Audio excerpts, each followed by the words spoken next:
सभी को, धौलपुर वासियों को शारदीय नवरात्रि की हार्दिक शुभकामनाएं। ये जो शारदीय नवरात्र हैं जो शरत काल में पड़ते हैं, वह नवरात्र कल यानी कि दिनांक 26 सितंबर से प्रारंभ हो रहे हैं। 26 सितंबर को सोमवार प्रातःकाल का बहुत शुभ मुहूर्त है। उसके बाद मध्याह्न में भी बहुत शुभ मुहूर्त हैं।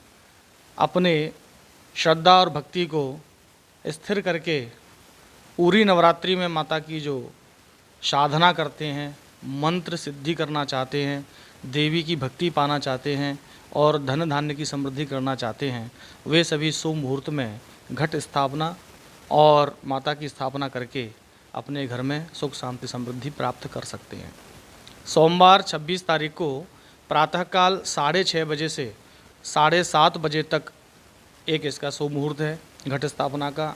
उसके बाद अगला मुहूर्त 9:30 बजे से और 11 बजे तक है। इस बीच में भी घट स्थापना कर सकते हैं। और उसके बाद दोपहर 12:05 से 12:53 तक अभिजित काल में घट स्थापना एवं दुर्गा स्थापना का शुभ मुहूर्त है।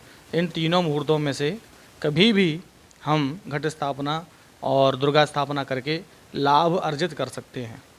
इसमें विशेष बात ये ध्यान रखनी है कि मैया की स्थापना जो हम करते हैं वो स्थापना मात्र उनके दिखाने के लिए या उनको रिझाने के लिए नहीं होती है।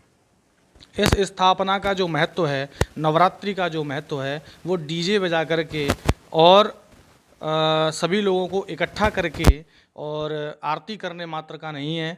नवरात्रि में जो साधना करने का समय है वह साधना करने का समय है 9 रात्रियाँ। इसमें जितनी ज़्यादा मंत्र शक्ति साधना हम जागृत करेंगे उतना हमारा धर्म, सनातन धर्म प्रचारित होगा, प्रसारित होगा। नवरात्रि के जो पाठ होते हैं उसमें दुर्गा सप्तशती नाम की एक पुस्तक है, मार्कंडेय महापुराण में से उसको लिया गया है। 700 श्लोक हैं। उस दुर्गा सप्तशती के महात्म्य के 12वें अध्याय, उसमें जो 12वां अध्याय है वो महात्म्य का है। उसमें साक्षात देवी ने, मैया ने ये कहा है, सर्तकाले महापूजाम क्रियते या च वार्षिकी तस्याम ममैतन महात्म्यम श्रुत्वा भक्ति समन्वितः।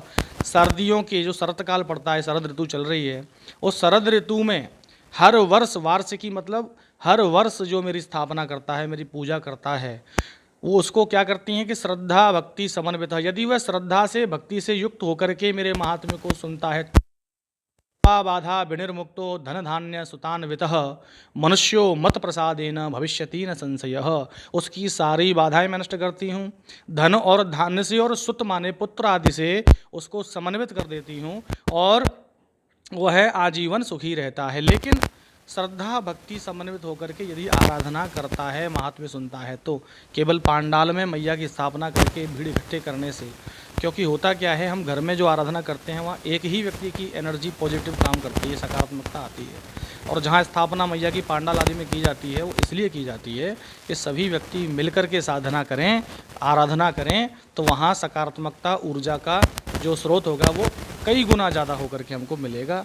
तो कृपया करके पांडालों में भक्ति और श्रद्धा और आराधना का केंद्र बनाएं और मैया की आराधना से सुख भोग करके, सुख लेकर के, मैया को प्रसन्न करके आजीवन सुखी हों। सभी धौलपुर वासी रोग शोक आदि से, दुख आदि से निवृत्त होकर के और बहुत अच्छे से पूरा वर्ष मनाएं, ऐसी हम कामना करते हैं। फर्स्ट टेक न्यूज़ चैनल की तरफ से, हमारे भारतीय ज्योतिष केंद्र की तरफ से आपको नवरात्रि की हार्दिक शुभकामनाएं।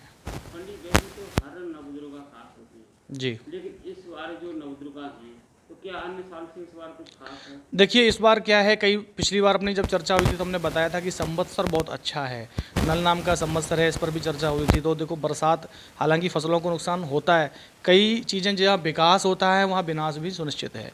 तो कई चीज़ों से कुछ लोगों को फ़ायदा होता है, कुछ लोगों को नुकसान होता है, मैं समझता हूँ इस बात को।